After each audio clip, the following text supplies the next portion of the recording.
देखिए ये हम योगेश मिश्रा जी के पास में हैं। ये किसान युवा मोर्चा के मंडल अध्यक्ष हैं जो गढ़ी कनौरा अंबेडकर नगर वार्ड के लोगों का देखभाल करते हैं। इन्हीं के माध्यम से यहाँ लोगों को खाने पीने का थोड़ा बहुत सामान उपलब्ध हो जाता है।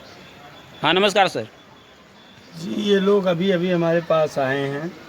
कुल मिला के हमारे यहाँ समधिया नगर जो पट्टी है वहाँ से ये लोग मेहनत करते, किराए पे रहते हैं। अब देखो इनके बच्चे के दूध नहीं मिल पा रहा, उनको बिल्कुल उनके यहाँ राशन ख़त्म हो गया, उनके भी छोटे छोटे बच्चे हैं।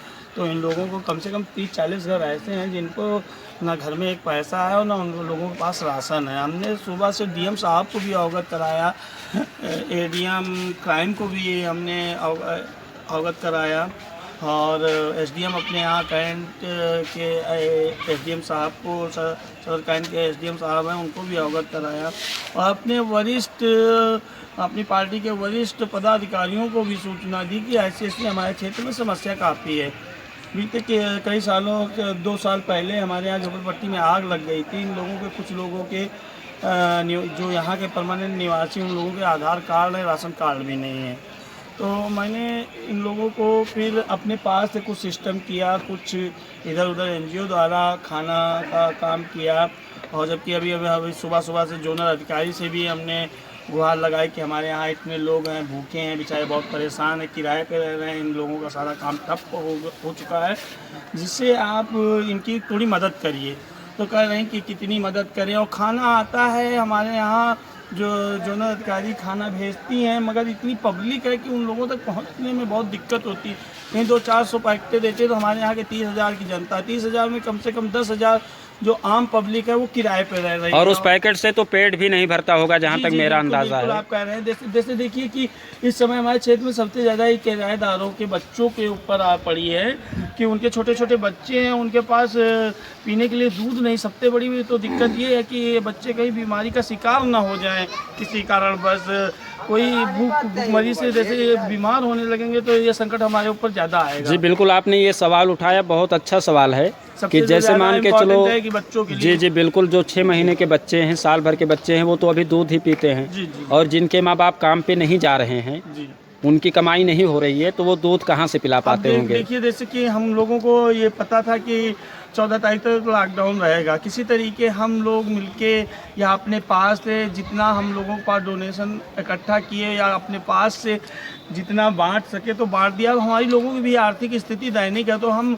अपने वरिष्ठ पदाधिकारियों से, अपने जिला अधिकारी से गुहार लगा चुके हैं कि इन लोगों की मदद करें, मगर अभी तक उन लोगों से मदद कोई हमको मिली नहीं। लेकिन आपको क्या लगता है सर कि जैसे शुरुआत में लॉकडाउन करने से पहले जब किया गया या करने से पहले सरकार को अपने गाइडलाइंस में ये चीज़ जोड़ना चाहिए कि नहीं, जो मासूम बच्चे हैं, जो जिनकी उम्र 6 महीने साल भर, जो शिशु हैं, उनके लिए प्राथमिकता है महिला कल्याण जिसके पास, उसको तो ये चीज़ सोच के रखनी चाहिए थी कि ये जो देश में इतने बच्चे और उत्तर प्रदेश में काफ़ी छोटे छोटे बच्चे हैं जो किराए पे रह रहे हैं, उनके बच्चों के बारे में सोचना चाहिए। देखिए एक बच्ची थी जो 12 साल की थी, देखो दिल्ली से चल के बिहार जाते जाते 5 किलोमीटर लगभग बचा था उसका गांव, और वहाँ पे दम तोड़ दिया, भूख के मारे तोड़ा होगा उसने। हम चाहते हैं जो हमारे यहाँ महिला कल्याण जिसके पास विभाग है वो इन बच्चों के विषय में जरूर सोचे। लेकिन सर हम आपसे एक सवाल और करना चाहेंगे। एक सेकेंड, जब हम कहें तो बता रहे हैं कि पुरुष तो एक दिन भूखा सो सकता है, मगर उन बच्चों का क्या होता होगा जो भूखे रह जाते हैं, छोटे छोटे हैं, 4-5 साल, 2 साल, 3 साल, इस तरीके 12 साल तक के जो बच्चे हैं उनको तो सोचना चाहिए। जी बिल्कुल, वही सवाल मैं आपसे करना चाहूँगा कि इसके बारे में अभी तक बड़े बड़े मीडिया वाले या उसके बाद में नेता मंत्री जो भी हैं, विधायक हैं, या माननीय मुख्यमंत्री जी या माननीय प्रधानमंत्री जी आखिर क्यों नहीं सोचे कि मासूम बच्चे जो दूध पीने वाले हैं उनके भी बारे में कुछ बात किया जाए। नहीं तो प्रधानमंत्री और हमारे मुख्यमंत्री जी के ऊपर इतना ज़्यादा बर्डन है कि वो जहाँ तक उस तरफ ध्यान ना आकर्षित हुआ हो या किसी कारण बस बच्चों की तरफ, मगर जो महिला कल्याण है, जहाँ जो प्रदेश है और जो स्टेट भी है, वो जहाँ पे महिला कल्याण जिसके हैंडओवर हो उसको तो बच्चों के लिए सोचना चाहिए था। चलिए सर, ये तो बच्चों की बात हो गई, लेकिन हम कुछ आपसे जानना चाहेंगे यहाँ के कोटे के बारे में। कोटे से राशन पानी मिल रहा है बराबर? कोटेदार लोग दे रहे हैं इन लोगों को? देखिए, एक ये जो फ्री वाला राशन था जी, 15 जी, तारीख जी, से, जी, बताइए। फ्री राशन मिला कि नहीं? नहीं, तो बहुत लोगों को, जैसे हमारे यहाँ से एक 2-3 गरीब बच्चे लोग आए, किराएदार आए, बोले कि भैया हमारे पास राशन कार्ड है। हम कोटे पे गए तो उन्होंने कहा कि आधार कार्ड से राशन उपलब्ध नहीं हो पाएगा, आप लोगों का राशन कार्ड होना चाहिए। तो ये लोग दूसरे स्टेट के हैं, अब राशन कार्ड कहीं होगा भी तो इनके जहाँ पे जन्मभूमि है वहाँ पे होगा, यहाँ कर्मभूमि पे इन लोगों के पास कहाँ रखा है। इन लोगों को तो किसी न किसी माध्यम से गवर्नमेंट को तो चाहिए था कि इन लोगों तक राशन पहुंचाया जा सके।